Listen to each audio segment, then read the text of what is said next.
এদিকে তাকা।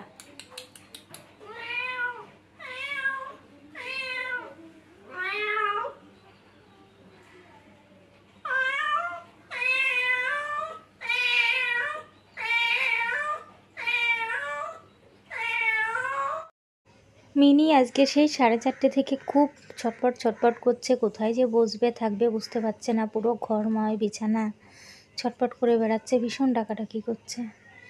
আমি সকালে চা বিস্কুট খেয়ে নিলাম, চা মুড়ি আর কি। বাবান যাবে ড্রয়িং ক্লাসে, তাই রেডি হচ্ছে। মিনি তো একদম পুরো ঘরটা ছাড়ছেই না, তারপরে এত ডাকাডাকি করছে, খেতে দিয়েছে তাও খাচ্ছে না। আরে দুধ দিয়ে আছে, খেয়ে নে খেয়ে নে খেয়ে নে। তো ডাকছিস কেন? তোর কী হয়েছে? সেই যে ভোরবেলা থেকে ডাক শুরু করেছিস, কী হলো তোর? কী হয়েছে? এদিকে তাকা। হয়েছে কি? কী হয়েছে? কি কি হয়েছেটা কি? কি কষ্ট হচ্ছে তোর? কি কষ্ট হচ্ছে? তো বন্ধুরা, মিনি আজকে সেই ভোর 4:30 থেকে আমাদের ঘরে এসে ঠিক এমনই করছে, খুব মানে ছটপট করছে, খেতে দিলে খাচ্ছে না, খালি ডাকাডাকি করছে আর পেছন পেছন ঘুরছে, যে ঘরে যাচ্ছি সে ঘরেই যাচ্ছে। বাবানকে তো ড্রয়িং ক্লাসে দিয়ে এসেছিলাম, আবার নিয়েও চলে এসেছি, বেশ অনেকক্ষণ পরে তোমাদের সামনে এলাম। বন্ধুরা, আমার নতুন একটি ব্লগে তোমাদের সবাইকে স্বাগত। সবাই কেমন আছো? আশা করছি যে যেখানে আছো খুব ভালো আছো, সুস্থ আছো। আজ রবিবার বন্ধুরা, আর এখন ঘড়িতে বেজে গিয়েছে ওই 11টার বেশি আর কি, 11:30 মতো বাজে।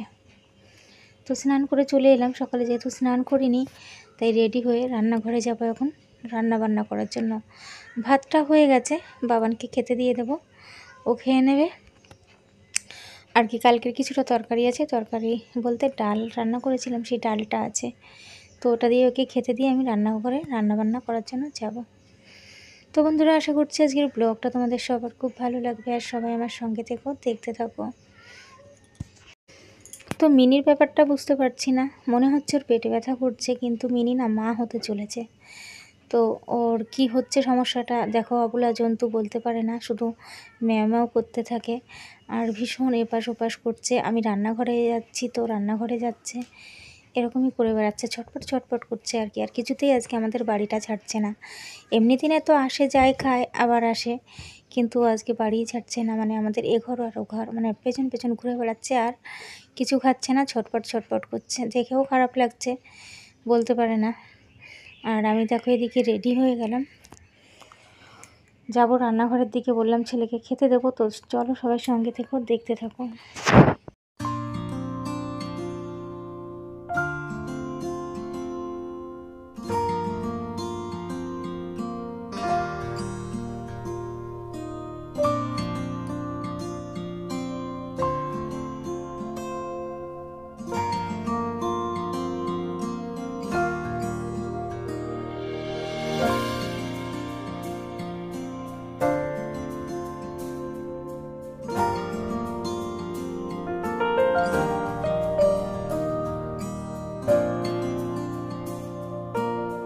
মিনি, কি রে? কি ভালো? শরীর ভালো? কি হয়েছে বলবি না?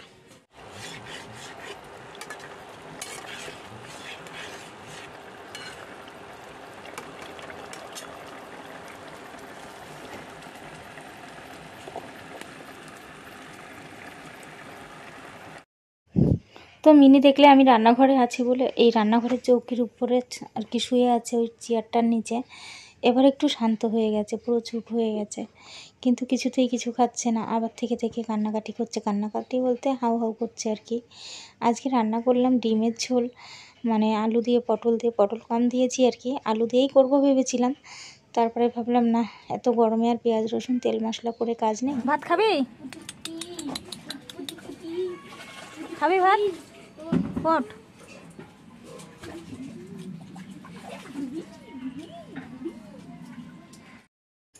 তো বন্ধুরা, ডিমের ঝোল করলাম একদম হালকাভাবে জিরে বাটা দিয়ে, বললাম তেল মশলা করিনি গরমে, আর আমার তো অতিরিক্ত গ্যাসের সমস্যা আর কি, তাই হালকাভাবে জিরে বাটা দিয়ে ডিমের ঝোল হলো। উচ্ছে আলু ভাজা করেছি, পটল ভাজা করেছি। তো রান্নাবান্না তো কমপ্লিট হয়ে গেল, আমি তো স্নান করেই এসেছিলাম, বাবানকেও স্নান করিয়ে দিয়েছি এর মাঝে। আর শরীরটা যেহেতু আর কি ভালো লাগছে না, তাই আর পুরো রান্নাটা শেয়ার করলাম না। আর রান্নার জায়গাটা এখন মুছে নিচ্ছি, তারপরে রান্নাবান্নাগুলো নিয়েও ঘরে যাব। খাওয়া দাওয়া করে একটু শুয়ে পড়বো। ভীষণ গরম লাগছে, আর আজকে ওয়েদারটা ভীষণই আর কি অন্যরকম। একবার যেন রোদ বেরোচ্ছে, আবার মেঘলা, মনে হচ্ছে বৃষ্টি আসবে, এরকমই চলছে।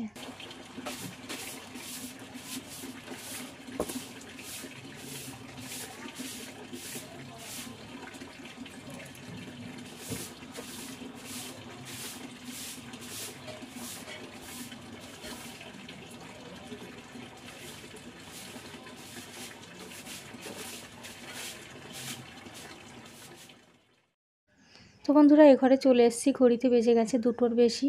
ভাত বেড়ে নিয়েছি, উচ্ছে ভাজা, আলু নয়, উচ্ছে ভাজা, পটল ভাজা, আর পটল আলু দিয়ে ডিমের ঝোল, আর এখানে ভেন্ডি ভাজাও করেছিলাম আর কি, সেটা আর বলা হয়নি। তো তারপরে দেখো মিনি দিয়েছে বাচ্চা। ভোর থেকে মিনি একবারে মানে ভীষণ ছটফট করছিল, আর এই 2টোর পরপর আর কি বাচ্চা দিয়ে দিয়েছে। দেখো 2টো বাচ্চা হয়েছে, মিনি আজ 2 সন্তানের মা হলো। তো খুব ভালো লাগছে। মশা আছে রান্নাঘরে, আমি মশা মারা ধূপ জ্বেলে দিয়ে এসেছিলাম, দুধও দিয়েছিলাম খেতে, ও খায়নি। তো শেষমেশ মিনি 2টো বাচ্চার মা হলো। সেই ভোর থেকে কষ্ট পেতে পেতে মানে মানুষের মতনই দেখলাম, যা আজকে আমি নিজের চোখে দেখলাম। আমাদের মানুষের সাথে যেগুলো ঘটে সবার সঙ্গে সে একই হয়।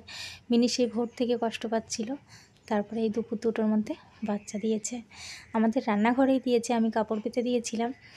তো খুব সুন্দর 2টো বাচ্চা হয়েছে। আর আমি এদিকে চলে এসেছি, এই যে দুপুরে একটু ঘুমিয়েছিলাম, বিছানাটা এখন একটু পরিষ্কার করে নিই। আজ যেহেতু রবিবার, তাই আজ আর বাবানের টিউশন পড়া নেই, ঘরেই একটু বসবে সন্ধ্যার পরে আর কি। তো ঘরটাকে একটু পরিষ্কার পরিচ্ছন্ন করে নিয়ে নিজেও একটু রেডি হব। আজকে আমার শরীরটাও তেমন বেশি ভালো নয় আর কি। তো বন্ধুরা, আশা করছি আজকের ব্লগটা তোমাদের সবার খুব ভালো লাগবে, আর ভালো লাগলে অবশ্যই একটা লাইক করবে। আমার চ্যানেলে নতুন হয়ে থাকলে চ্যানেলটাকে সাবস্ক্রাইব করে আমার পাশে থেকো। তোমরা সবাইও অনেক ভালো থেকো, সুস্থ থেকো, আর সব সময় সাবধানে থেকো, আমার সাথে থেকো। আজকের ব্লগটা খুব ছোটোর মধ্যেই করেছি আর কি, আসলে শরীরটা ভালো না, তো আর কিছু করে উঠতে পারছি না তেমনভাবে, এই হচ্ছে ব্যাপার। তার মধ্যে বাবানকে নিয়ে তো বেরোনোর ব্যাপারই থাকে, রবিবার হলেও সকালে ড্রয়িংটা থাকে, যে দিয়ে আসতে হয়, আবার গিয়ে নিয়ে আসতে হয়। তো মানে বলতে পারো সপ্তাহে প্রত্যেকটা দিনই আর কি বাইরে বেরোতে হয়। স্কুলে এখন আর যাওয়া হচ্ছে না, কিন্তু টিউশনটা তো আছে, তাই না? তো চলো আমি এবার ঘরটা ভালো করে ঝাড় দিয়ে একটু হাত মুখ ধুয়ে এসে ফ্রেশ হয়ে নেব, তারপরে সন্ধ্যাও দিয়ে দেবো।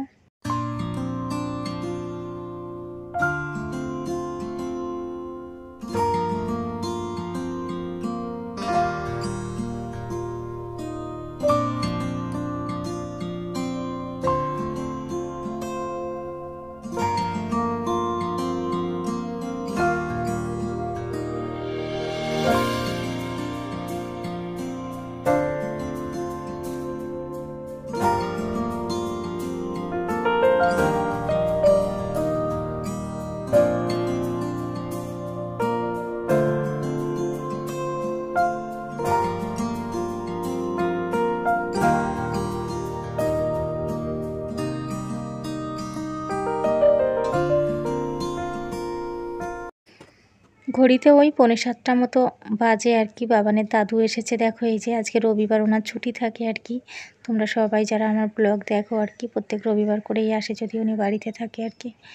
তো এসেছে বিরিয়ানি নিয়ে সঙ্গে করে আর কি, কিছু না কিছু প্রত্যেক রবিবারেই কিছু না কিছু বাবা নিয়ে আসে। আমি চলে এসেছি রান্নাঘরে, আর মিনি দেখো ওর বাচ্চাদের নিয়ে ঘুমাচ্ছে। আমি করব রাতের জন্য এই যে রুটি, এই যে রুটি হচ্ছে বন্ধুরা, আর তরকারি তেমন কিছু করব না, কারণ দুপুরে করেছিলাম ওগুলোই আছে। তো রুটিটা হয়ে গেলে ও ঘরে যাব, অনেকটাই রাত হয়ে গেছে। এখন ঘড়িতে বাজে ওই 8টা মতো বাজে আর কি, এরকমই। তা এই রুটিগুলো করতে বেশ একটু সময় লাগবে, ইন্ডাকশান তো। আর বাবান দেখো এখানে দাঁড়িয়ে দাঁড়িয়ে ওর বাবার সাথে কথা বলছে, আর পড়াতে তো একদমই ওর মন নেই। তো এখানে বিরিয়ানিটা বেড়ে নিয়েছি, বিরিয়ানি খাবো রাতে। সবাইকে গুড নাইট জানাচ্ছি, ব্লগটা এই পর্যন্ত রাখছি, টাটা সবাইকে।